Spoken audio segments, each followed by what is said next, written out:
Want a pro way to enter safe mode on Windows? Then you can do it with MSConfig. Let me quickly show you how to do it step by step. Hey everyone, and welcome back to the CNATT channel. To enter safe mode using MSConfig, open the Start menu, type MSConfig, and open the System Configuration app.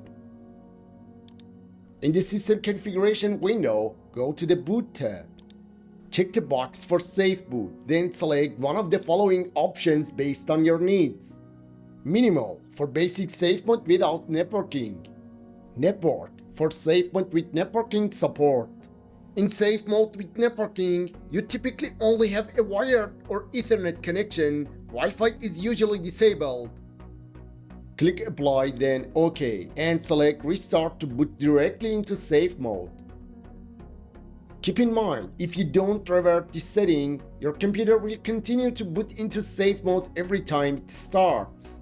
This method is recommended only for experienced users who are comfortable modifying system boot configurations. Use caution and make sure you know how to revert the changes to avoid getting stuck in safe mode. To exit safe mode using MSConfig, open MSConfig again. Go to Boot tab. Uncheck Safe Boot. Click Apply and OK. Restart your computer to boot normally. This is one of the fastest methods, but if your PC won't boot or you want more advanced options, I covered 4 additional ways in the full tutorial. Click or tap the video on the screen or use the link in the description or pinned comment to watch the full tutorial.